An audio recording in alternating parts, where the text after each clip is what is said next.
Allô, allô, j'espère que vous passez du bon temps. Dans mon dernier vidéo réalisée en collaboration avec Chanel Taillefer, j'ai présenté des Healthy Food Life Hacks, tous en lien avec une recette de biscuits à la canne en bonbons. Donc j'ai décidé aujourd'hui que j'allais vous présenter la fameuse recette de biscuits de Noël en version un peu plus santé, donc c'est une version un petit peu améliorée des biscuits traditionnels qu'on peut décorer. Donc c'est bien simple, pour commencer, ça va vous prendre un avocat moyen et vous allez voir là, c'est super cool parce que c'est la seule source de gras des biscuits, donc c'est super intéressant. Ensuite, ça va vous prendre un œuf, donc un gros œuf. Vous allez aussi avoir besoin d'une cuillère à thé de vanille, donc d'extrait de vanille. Ensuite, ça prend une cuillère à table de sirop d'érable. Et là, l'ingrédient central de la recette, c'est les cannes en bonbons à la saveur de menthe poivrée. Donc, ça va vous prendre au moins 10 mini-cannes en bonbons ou 4 cannes en bonbons format régulier. Sinon, ça va vous prendre aussi un tiers de tasse de céréales pour bébé à l'avoine. Vous allez aussi avoir besoin de farine tout usage, donc de farine blanche régulière. Vous allez aussi avoir besoin de poudre à pâte, donc une demi-cuillère à thé de poudre à pâte, et ça prend aussi de la fécule de maïs, donc j'ai oublié de les mettre sur les images. Donc, la fécule de maïs, ça prend 2 cuillères à table. Pour décorer, ça prend du chocolat blanc ainsi que des cannes à bonbons réduites en miettes. Pour commencer, il va falloir réduire en petites miettes, donc réduire en une poudre assez lisse les cannes en bonbons. Donc c'est super simple, on les met dans le mélangeur et on va pulser à quelques reprises afin d'obtenir quelque chose qui va être un peu entre le sucre régulier et le sucre en poudre. Donc c'est une texture assez uniforme et assez petite, assez fine. On met ça dans un bol. Ensuite, on va ajouter notre fameux avocat. Donc si vous voulez une version un peu moins santé, donc un peu plus humide, un peu plus cochonne, vous pouvez aussi ajouter une cuillère à table de margarine à la recette. Sinon, vous pouvez y aller pour la recette vraiment santé qui va vraiment être réalisée uniquement à partir d'avocats qui se trouve à contenir un super bon gras, donc des gras polyinsaturés, des gras monoinsaturés qui sont super bons pour notre cœur, pour notre santé, contrairement au beurre qui va faire augmenter le taux de mauvais cholestérol dans notre sang et faire baisser le bon cholestérol. On va ajouter le coco, on va aussi ajouter le sirop d'érable ainsi que la vanille. Et on va venir mélanger avec un batteur à main. Donc sur les images, vous allez pouvoir voir que je teste un hack que j'ai présenté dans la capsule avec Chanel. Donc c'est un hack dans lequel on va utiliser une assiette en carton pour venir prévenir les éclaboussures qui vont être faites quand on va venir mélanger avec le batteur à main. Donc pour le faire, c'est super simple, vous plantez les deux branches du batteur au travers d'une assiette et on va venir mélanger la préparation en utilisant l'assiette pour vraiment couvrir le bol. Donc comme vous pouvez voir sur les images, ça fonctionne quand même assez bien si on utilise un bol de petit format. Par contre, on ne peut pas vraiment voir ce qu'on fait, mais en tout cas, vous pouvez savoir qu'il faut mélanger pendant environ 2 à 3 minutes jusqu'à ce que la préparation soit vraiment uniforme et assez mousseuse. À ce moment-là, on va venir mettre ça de côté et on va venir mélanger dans un second bol les ingrédients secs.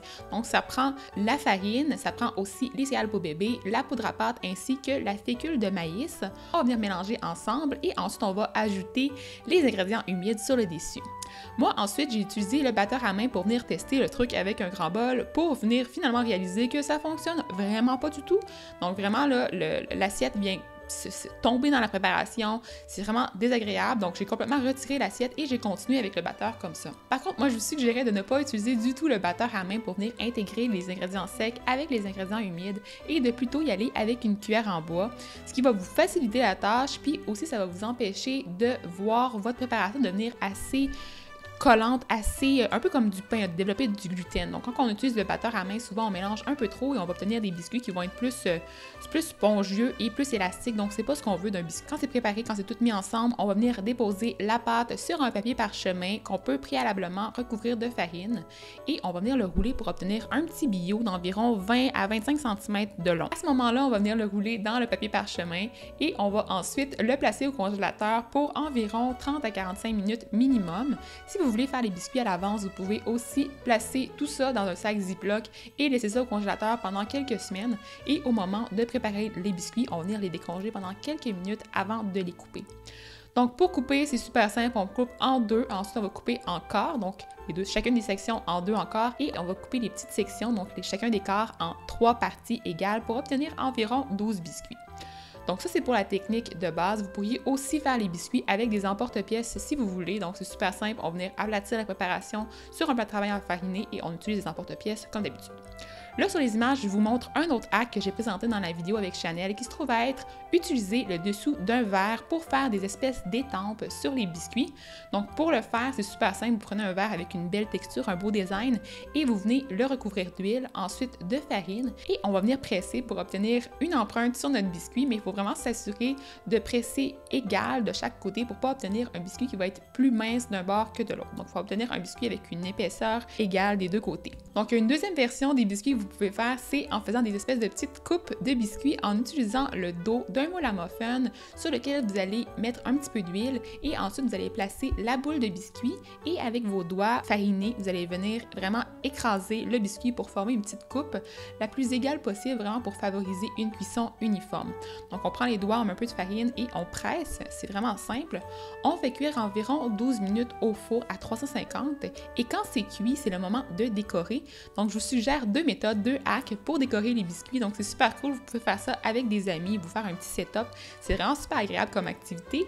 Et là, moi, j'ai choisi de prendre du yogourt à la framboise et j'ai mis aussi des framboises congelées sur le dessus, mais vous pourriez prendre le yogourt de votre choix, les fruits de votre choix, prendre de la crème glacée, de la crème fouettée, c'est vraiment au gré de vos envies.